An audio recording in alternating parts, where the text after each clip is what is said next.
तो महाराष्ट्र में ऐसा लग रहा है कि एमएनएस यानी कि महाराष्ट्र नवनिर्माण सेना के जो चीफ है राज ठाकरे और उनके ही कजिन भाई चचेरे भाई उद्धव बाल ठाकरे दोनों एक साथ आएंगे और जो आने वाली चुनाव है बीएमसी का वहाँ का म्यूनसिपैलिटी का मुंबई ये म्यूनसिपैलिटी काउंसिल वहाँ का जो चुनाव है वहाँ पे एक साथ चुनाव लड़ सकते हैं। तो इसमें ज़्यादातर फायदा होगा ये एमएनएस को ही, क्योंकि मैं इसलिए कर रहा हूँ क्योंकि एमएनएस पिछले साल जो महाराष्ट्र में विधानसभा इलेक्शन हुई थी उसमें एक भी सीट नहीं जीत पाए। मैं आपको बता दूं जब इसका इंसेप्शन हुआ था ये 2006 में, तो 2006 में महाराष्ट्र नवनिर्माण सेना ये उस समय तो चुनाव नहीं हुआ था बस, बट 2009 में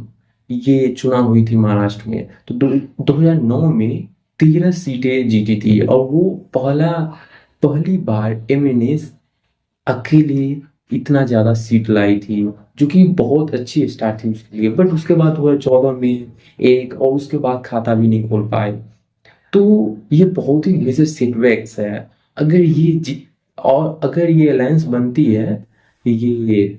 शिवसेना यूबीटी और ये एमएनएस का, तो उन दोनों का वर्चस्व रहेगा महाविकास अघाड़ी गढ़ में। तो महाविकास अघाड़ी जो एक ऑपोजिशन दल है जिसमें कांग्रेस और फिर एनसीपी शरद पवार के और ये ऑफ कोर्स शिवसेना उद्धव बाल ठाकरे इन फैक्शन का इन गुटों का एक ऑपोजिशन दल है।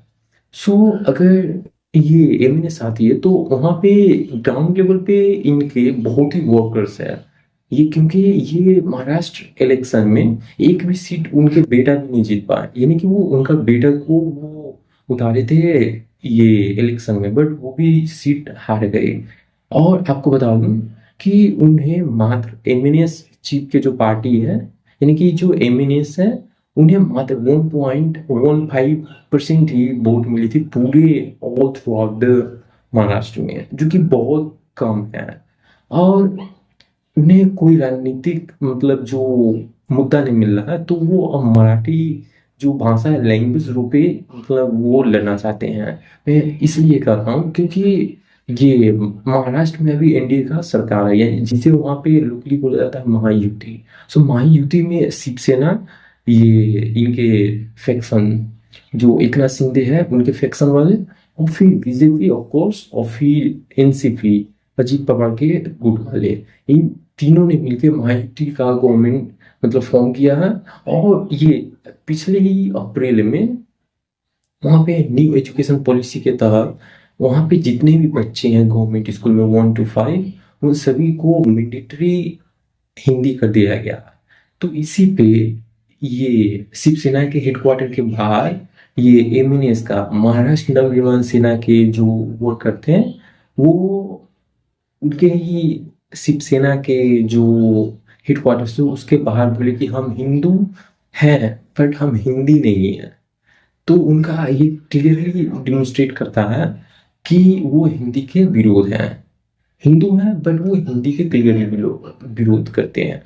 बट एक तौर पे मैं मानूं तो ये सही भी है, क्योंकि देखिए रीजनल लैंग्वेज को भी बचाना चाहिए, क्योंकि हमारे देश में जो डाइवर्सिटी है वही हम हर एक इंडियंस को एक ब्यूटीफुल बना